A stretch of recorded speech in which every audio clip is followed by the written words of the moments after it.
Welcome to the Theology of the American Revolution series. Today we are going to be moving forward from the Revolutionary era to the Constitutional Ratification era. And before I get started, followers of this series may recognize this shirt. This is a magic shirt. If you wear it and you take a political science exam, it's impossible to score less than a 94. I have found this to be true throughout the course of my undergraduate career. After the revolution was successful, America didn't immediately start with the Constitution. There was an interim period where we had a series of laws called the Articles of Confederation, and these weren't working great. So there was a constitutional convention called in order to come up with a new founding document. That's where the Constitution we know today was created. After it was agreed upon by the delegates, there was a robust national debate about whether to accept this new document, those would be the Federalists, or whether to reject it, those would be the Anti-Federalists. This was hotly contested, and on the side of the Federalists, the Federalist Papers were written. These were pamphlets that were distributed in newspapers all over the country. As the Constitution went to the states to be ratified, it was a PR campaign by the Federalists to try and convince the population that the Constitution was the best law that could govern our land. So we're going to do something different today. We are going to do a political science lecture, but there's going to be a twist. So getting into this, we are going to start by looking at Federalist 51. We had decided on the structure of government of the executive, legislative, and judicial branches, which is the structure we have today. And this pamphlet was arguing for how power should be divided within this framework. And I'm just going to walk you through it. So it starts by posing the obvious fact that external provisions of power are inadequate.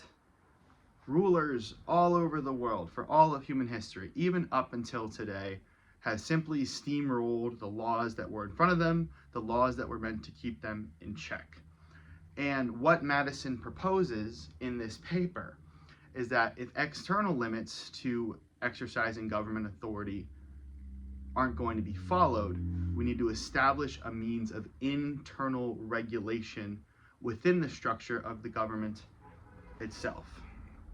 And this can be carried out by keeping each branch within its separate provision. So there's things the executive does, things the legislature does, and things the judiciary does. There's no one authority that holds all power to do everything. And this became of pivotal importance to the constitutional debates because we had just rebelled from King George III, who was a monarch where all government power was consolidated into the hands of one office. Madison suggested that each department should have as little of a role as possible in appointing members of the branches.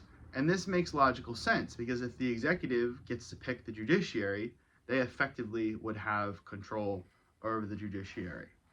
Now, they argued this is a Republican form of government. All political offices must come from that foundation of the people, from the people upward. And each branch should bear that structure so that none is supreme, none is stepping on the feet of the others. Now, of course, Madison opined that this couldn't be done perfectly, and the example he cites would be the judiciary. We'd already established that these federal courtships were supposed to be lifelong appointments, and someone who's in charge of a federal judiciary district is required to have a level of competence, a level of skill, a level of education that is perhaps beyond what the average citizen is able to assess. So he points out there that this model, it's a good rule, it's a good concept, but it might not be able to be applied perfectly. We know in our government today, which comes from this structure, that there is interrelated levels in how each branch selects members of the opposite branch. Concessions have to be made, but the construct that no branch should have total supremacy of appointing members of the other branch remains firm. And building off of this, all branches need to be financially independent, because the same way the executive could control the legislature by selecting the members, they could control the legislature by controlling the pocketbook. So if one branch's funding is solely based off the performance of another branch, then that branch that's providing the funding wields undue influence over anybody else. So Madison makes the case that opposing interests working for a greater good is to the benefit of all mankind. And this is something we can see all across our lives, but I'm going to make an economic comparison. Two pharmaceutical companies trying to develop a better drug to help someone's health problem. They have competing interests. They're both fighting for the same market, but in that competition, they're challenged to rise the quality and standard of their products so that they will be selected by the population. This, of course, raises the overall well-being for everybody. Now, this also went a level beyond branch to branch to branch separation of powers. Because, like I said, America had come from this tradition where a monarch ruled. This diverse, complicated set of stores of power within a Federalist Republican institution make it much harder for a single individual to wield undue influence, or to put it more colloquially, to take over the government. Because in a monarchy, if you have a corrupt monarch, the people are subject to that monarch. There's no intermediary protections. But if you have a federalist government, local, state, and national, and then all of those are divided into branches, and you take one bad guy and put him somewhere in there, the odds that he'll be able to take over everything are pretty low, just structurally. And they also made a point that provisions needed to be made to stop the gradual accumulation of power by any one individual branch. And this is something, my political science-minded audience, we have certainly seen take place over the 20th and into the 21st century with the executive branch. The executive branch has slowly been gathering more and more power with the administrative state and all those complicated concepts that I'm not going to go into here. That would be an example of a branch slowly beginning to encroach on the authority of another branch. In this case, it would be the legislature. And Madison articulates that for every way a branch could be attacked by another branch of government, they have to have a way to defend it. And this has to be written structurally into the Constitution to keep all three branches on an equal playing field so no one takes over everything. And finally, ambition must counteract ambition. An ambitious executive must be counteracted by ambitious members of the judiciary, by ambitious member of the legislature, so that everybody's effectively meeting in the middle and no one person can conquer the entire government. So now I'm going to hit you with the twist. That was effectively the first three paragraphs of Federalist 51. So now I'm going to go to the end of it. Speaking of government, it may be a reflection on human nature that such devices should be necessary to control the abuses of government. But what is government itself but the greatest of all reflections on human nature?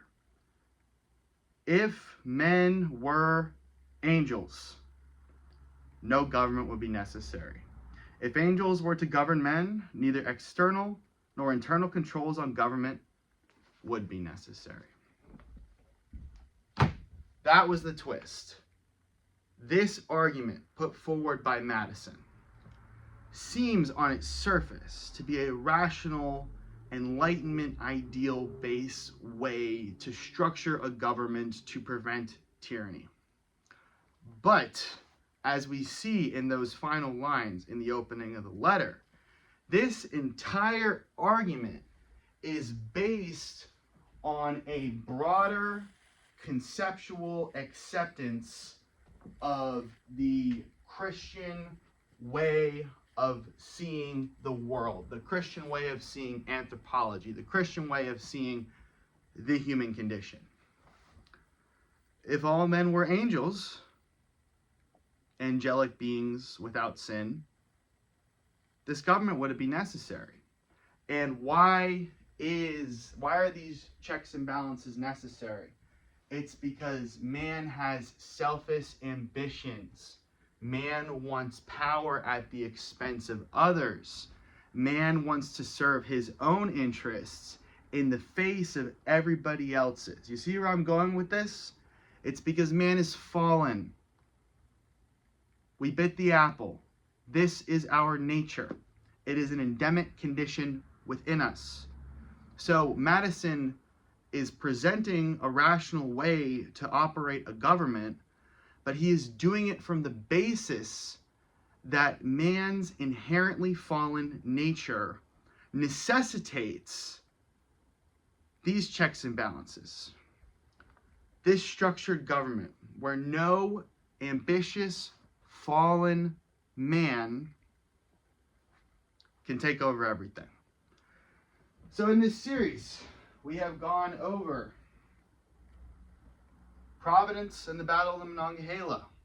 We see Providence operating 2 decades before the American Revolution in order to secure this country's freedom. We see the theology of the Declaration of Independence, that the document that started everything for our country was based on religious truths and reflected a religious lens to look at the current state of occupation by the oppressive tyrannical monarchy. And then we saw in the book of Judges that as the colonists are fighting this revolutionary endeavor against a king who reflects the excess, the military strength, and the warfare by attrition that Israel's enemies used against them in the battle, in the battles in the book of Judges. And then finally, we see here in Federalist 51 the same religious ethos, that because God is real, because Christ was born, was died, and rose again, because man fell, that's what we're going to base our government off of. Thank you, and God bless.